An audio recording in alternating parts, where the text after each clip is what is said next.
datang di video PowerPoint saya hari ini.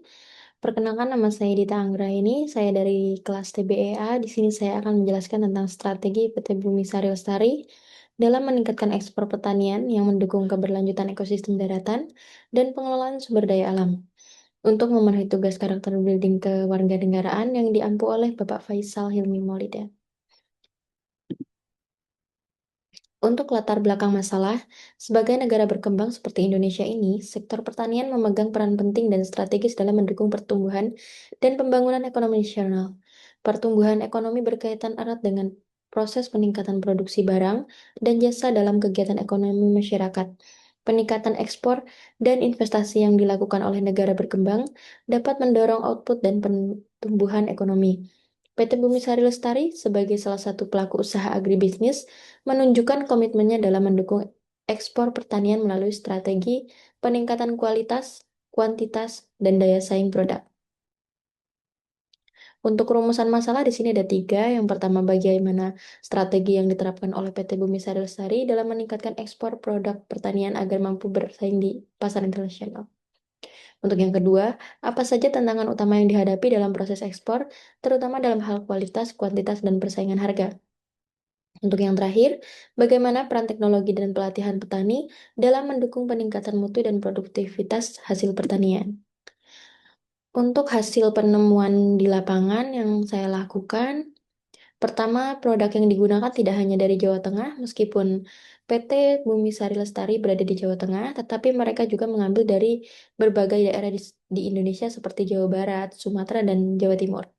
Untuk yang kedua, hasil pertanian yang sudah dikirim ke PT Bumi Sari Lestari dilakukan pemilihan produk yang unggul yang akan diekspor, kemudian dicuci bersih dan masih harus dikeringkan dengan blower agar produk tersebut kering hingga dalam. Untuk yang ketiga, petani dilatih dengan pelatihan khusus agar menghasilkan produk yang sesuai standar permintaan negara yang akan diekspor. Untuk yang keempat, penyimpanan barang yang sudah dikemas atau yang sudah siap diekspor dimasukkan ke dalam freezer besar untuk tetap menjaga kualitas produk tersebut. Untuk solusi yang ditawarkan, yang pertama untuk peningkatan ekspor diperlukan sinergi yang lebih kuat antara pemerintah, dunia usaha, akademis, dan masyarakat dalam menciptakan ekosistem pertanian dan inovatif dan keberlanjutan. Untuk melakukan ekspor yang tidak hanya fokus kepada Singapura saja, tetapi juga menjajaki pasar lain seperti negara Jepang, negara Timur Tengah, dan negara Eropa.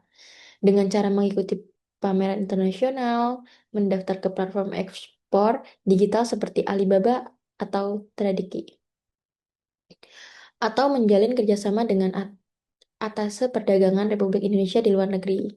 Untuk solusi yang ditawarkan kedua, untuk tantangan utama yang dihadapi dalam proses ekspor, terutama dalam hal kualitas, bisa dengan investasi pada alat sortasi modern berbasis kamera atau sensor.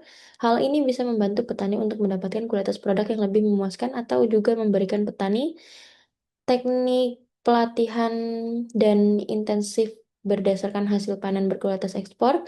Dalam hal kuantitas, bisa melakukan sistem kontrak dengan petani agar ada jaminan pasokan minimal dan membuat para petani tetap mempertahankan kuantitas yang baik. Dalam persaingan harga, bisa menawarkan dengan nilai yang lebih seperti produk organik, produk non-GMO, atau bebas pestisida, atau fair trade.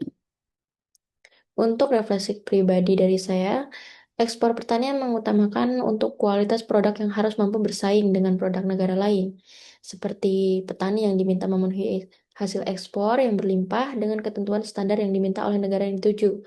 Hal ini menjadikan bahwa pembinaan pada petani dan penggunaan teknologi dan pertanian itu ditingkatkan menjadi hal yang penting. Tantangan terbesar untuk pertanian saat ini bukan lagi hanya hama, melainkan alam itu sendiri yang kini semakin sulit diprediksi akibat perubahan iklim. Terima kasih. Presentasi dari saya cukup sekian. Mohon maaf jika ada salah kata. Terima kasih telah menonton.